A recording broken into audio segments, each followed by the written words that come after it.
Buenas noches, bienvenidas, bienvenidos al programa de Aten, que se escuche como cada jueves a las 10 de la noche, pero a diferencia de otros jueves, esta vez ya con barbijo. Sí, ya la situación lo hace necesario, ¿no? Cada vez más, este es un lugar cerrado, tenemos distancia hace un montón, que respetamos los protocolos, pero bueno, por las dudas, una medida más.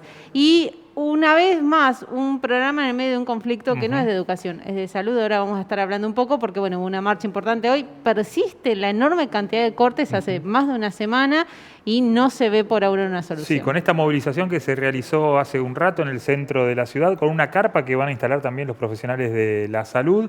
Vamos a estar charlando de eso y también de la situación de las escuelas en la provincia, en algunos lugares puntuales también, como por ejemplo en Centenario. Sí, en Centenario, pero además un poco charlar esto, ¿no? ¿Cómo es volver a la presencialidad?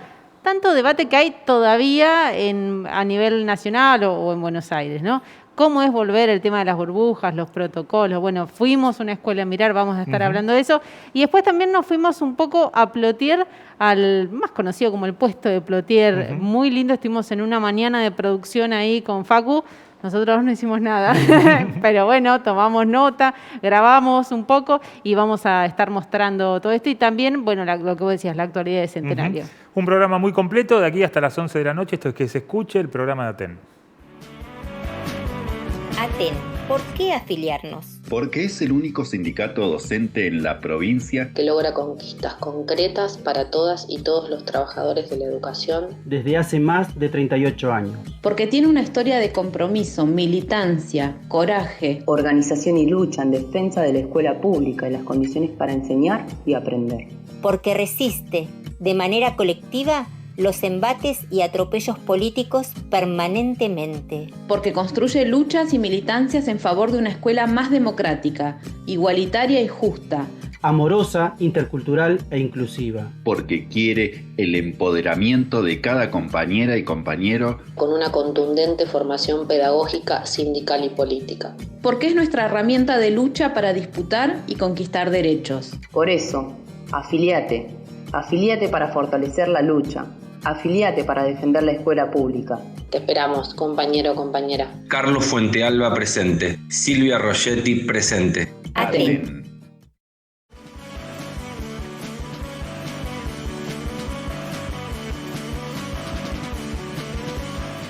Bueno, aquí estamos en Que se escuche el programa de Aten hasta las 23 horas, también por las redes sociales, por YouTube y en Facebook, allí de Aten Provincial nos encuentran. Y tenemos a la primera invitada, Susana de la Riva. Bienvenida, Susana, gracias por venir. Buenas noches a ustedes, muchas gracias.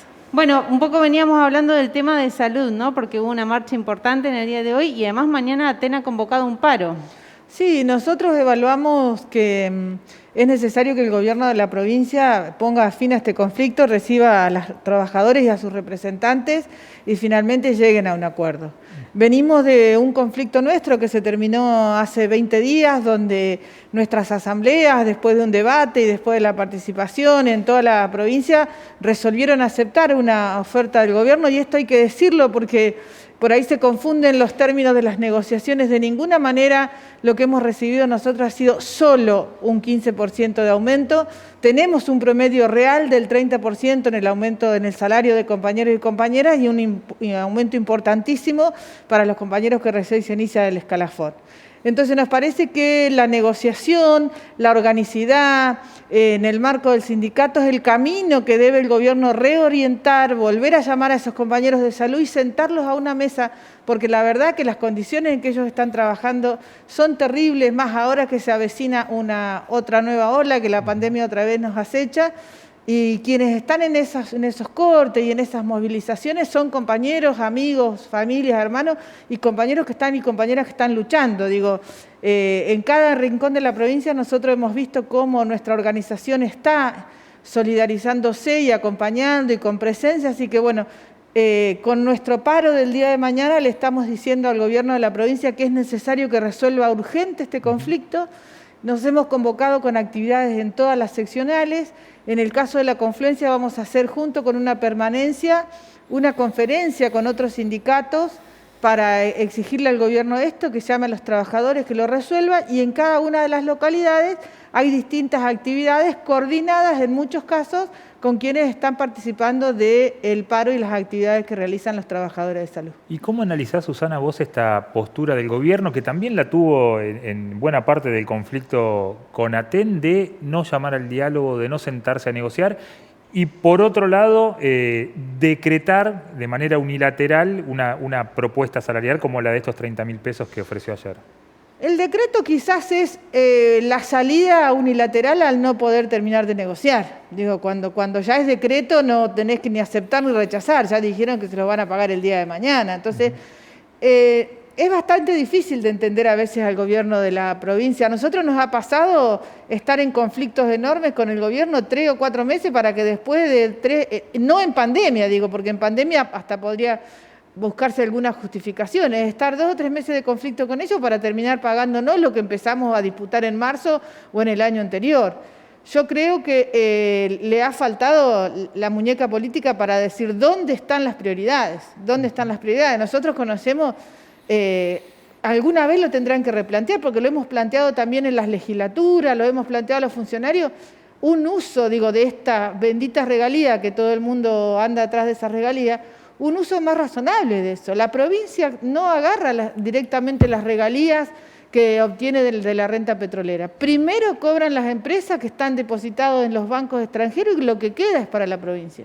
Alguna vez tienen que reconvertir en otra cosa que no sea el petróleo, porque el petróleo se va a terminar. Digo, creo que hay o si tienen claro cuáles son las prioridades, no lo dicen, y no es cierto que sea salud y educación. Y que bueno, a veces los negocios o los macronegocios tienen un peso más importante para las decisiones del gobierno que lo que pasa con el bolsillo de los trabajadores. Y seguimos insistiendo, en este momento de pandemia, que se han cortado los circuitos comerciales, es muy importante que quienes tengamos dinero en el bolsillo seamos los trabajadores y las trabajadoras, porque se consume en lo cotidiano, en el mercado del barrio, en el supermercado, en zapatillas, en arena. Entonces, muchas veces no se entiende, digo. Evidentemente están gobernando para un sector que no son los trabajadores y las trabajadoras. Bueno, llevándote un poco a la cuestión de ya más educativa, ¿cómo están viendo el inicio, efectivamente, ¿no?, de esta presencialidad en pandemia? Bueno, nosotros estamos en un proceso que deviene de los primeros 20 días de haberse cerrado el conflicto que tuvimos con el gobierno.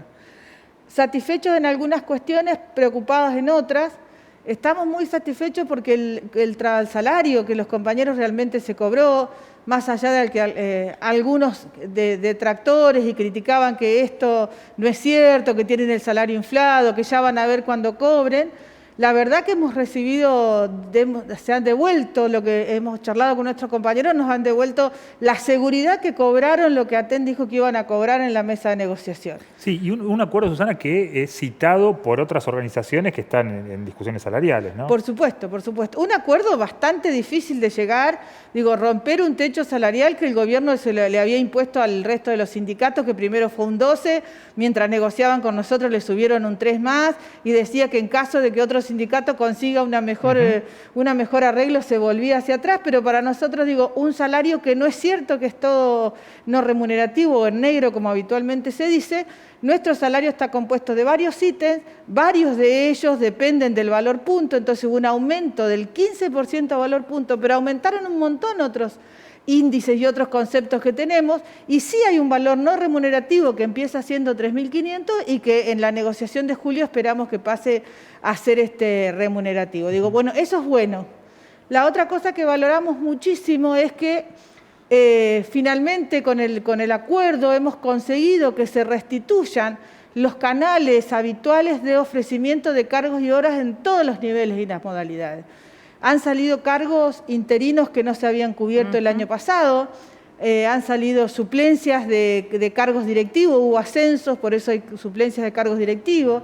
Han salido suplencias de compañeros en situación de riesgo, porque esto también hay que decirlo. Entre las cosas que se logró es proteger a compañeros y compañeras que son factores de riesgo para el COVID.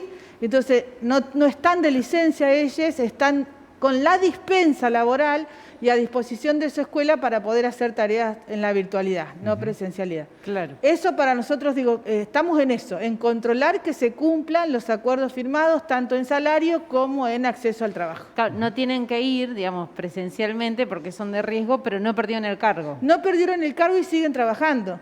Digo, tenemos ejemplos de preceptores de alguna escuela, por ejemplo, que están con esa dispensa porque son factores de riesgo y se ocupan de comunicarse con los pibes y las pibas de su escuela para ver por qué perdieron la conexión, cuántos trabajos prácticos le faltan. Después hay otras compañeras que hacen pareja pedagógica con la que está en el aula y se ocupan más de las planificaciones, de corregir las tareas, administrativos que hacen trámites online desde su casa. Esa es la dispensa laboral que se consiguió y en caso de que le toque ascender, ningún compañero va a perder la posibilidad de hacerlo. ¿Y la cuestión conectividad cómo está? Porque estamos volviendo a la presencialidad, pero paradójicamente ayer en el AMBA vuelven a la virtualidad, por lo menos por 2 semanas. Bueno, digo, eventualmente, si no sabemos qué es lo que va a ocurrir, ojalá que no tengamos que dejar de lado la presencialidad, pero si ocurriera, ¿en qué condiciones estamos? Y nosotros estamos muy preocupados y preocupadas por eso. Primero, no todo el 100% de los estudiantes han vuelto a las escuelas. Hay escuelas que todavía no lo han podido garantizar. O sea, para que los niños y las niñas puedan concurrir a la presencialidad, se debe dar primero que la escuela debe estar en condición. Y de esto decimos desde agua potable hasta aulas ventiladas y techos en condiciones. Una vez que eso pase, que la escuela esté en condiciones, debe estar higienizada, para los cuales se necesitan muchos auxiliares de servicio que muchas veces las escuelas no lo tienen. Y en tercer término, los elementos de sanitización, que no siempre el gobierno llega en el momento que tiene que llegar. Y esto no ha pasado en todas las escuelas. Si bien es cierto que no tenemos la misma cantidad de escuelas cerradas que al inicio del año, todavía hay un alto porcentaje de escuelas que no han comenzado, y lo digo, por ejemplo, en el Huecú no empezó ninguna escuela, claro, hasta hoy. ¿Ninguna? Ninguna escuela. Quizás nos contaba la secretaria general que cree que el CEPEN empieza mañana, el CEPEN 30, pero el resto de las escuelas no están en condiciones. Digo, si bien no es una generalidad, esto está pasando. Y sí estamos preocupados y preocupadas porque vimos cómo es el ascenso del virus, cómo es el contagio. Estamos muy cerca de Buenos Aires, a 1 hora y media de avión, a 10 horas de auto, de centros poblados muy grandes que vemos cómo se dispersa ese virus y cómo ataca. El proceso de vacunación en la provincia de Neuquén, conocemos que está casi completo los factores de riesgo que le llaman mayores de 60 años, y empezaron a vacunar a los docentes no en la cantidad que nosotros hubiéramos querido. De hecho, se ha hecho un reclamo vía la CETERA. El acuerdo en ese Consejo Federal del que participó la CETERA es primero se vacuna a los directores y a los supervisores que están en contacto permanente con mucha cantidad de personas, después el nivel inicial y el nivel, la modalidad especial, que son 2 niveles y modalidades que están cuerpo a cuerpo, laburando con los chicos, digo, los siguen alzando, son niños de 4 o 5 años. El compañero que trabaja en la escuela especial tiene un contacto físico inmediato. Y bueno, para nosotros sería una garantía de que rápidamente se pueda vacunar a todos y a todas. Sabemos que esto no está pasando en el mundo, que hay dificultades para el acceso a la vacuna, y la preocupación de lo que vos decís. Este virus hoy, en una semana que nosotros hacemos el seguimiento, venía de 95 contagios por día y ya estamos en 197. Muy alertas con esto, porque nosotros, si bien privilegiamos las clases presenciales, son insustituibles, no hay mejor vínculo pedagógico, también hay que privilegiar la vida, así que vamos a estar muy atentos. Los protocolos, perdón que te interrumpo, Susana, ¿están funcionando cómo? Mira, los protocolos, hay un trabajo enorme, como siempre hay que reconocer el trabajo de cada maestra, de cada maestro, de cada directora, que asumieron que también hay que cuidar la vida, y vos conversás con cada escuela y es como protocolos situados. Cada una de las escuelas han resuelto lo que mejor garantiza la presencialidad segura para los niños y las niñas. Nos sigue preocupando la escuela media, que algunos trabajan en 5 escuelas, pero tenemos distintas opciones. Hay compañeros en escuelas rurales que tienen 10, 12 alumnos, si es que la escuela está sana, que no necesitaron más que continuar con los cuidados porque no necesitaron hacer burbujas. Otras burbujas que se han hecho por días alternados, otras burbujas que se han hecho por semanas alternadas, y lo esperábamos así, ¿no? Pero con una comprensión, una empatía y una colaboración de los pibes y de las pibas que es increíble cómo se cuidan. Así que si tal elemento de sanitización, si la escuela está en condiciones, tenemos que aguantar esa presencialidad lo más tiempo que se pueda porque es insustituible. Pero cuando llegue el momento de decir, tenemos que encerrarnos porque la verdad que hay que privilegiar la vida, también tenemos la preocupación de lo que vos decís. El gobierno en el 2020 no garantizó la virtualidad. Fueron los padres, las familias, las madres, los maestros y las maestras los que pusieron de su bolsillo para lo que ya sabemos y que hemos dicho tantas veces, los dispositivos y también la conexión a Internet. Hemos laburado mucho en eso, hemos estado en reuniones con el ENACONE, con la ministra de Educación, hemos insistido, lamentamos los 4 años de macrismo que nos sacó el conector Igualdad de las escuelas, y dudamos mucho, pero lo vamos a seguir exigiendo y va a ser, lo tenemos presente y lo hacemos cotidianamente, que si volvemos a la virtualidad, otra vez, lamentablemente, aquellas familias que en peores condiciones están, que mayor vulneradas fueron, son las que otra vez no van a poder acceder. Sí, un año que empezó hace poco, pero que es sumamente complejo y que también hay una gran incertidumbre con lo que va a ocurrir, ¿no? Ojalá que se pueda sostener esto que decís, la presencialidad como viene hasta ahora, pero la verdad es que no sabemos qué es lo que va a pasar. No sabemos y creo que el gobierno tiene la responsabilidad de garantizar cualquiera de las dos modalidades con las que avancemos, la presencialidad y la virtualidad. Y con esto decimos que el gobierno ya tuvo la experiencia del 2020 y no lo pudo garantizar. Ha tenido un año de aprendizaje y de decisiones políticas que deberían estar listos para garantizar una posible virtualidad y esperemos que así sea y la vacuna para todas y todos, porque los docentes están permanentemente en contacto con los niños, con la familia. Así que esos son los desafíos que tenemos por estos tiempos. Bueno, Susana, muchas gracias por visitarnos. Gracias a ustedes. Bueno, así pasó Susana de la Riva en el primer bloque de Que se escuche. Vamos a una tanda y ya volvemos.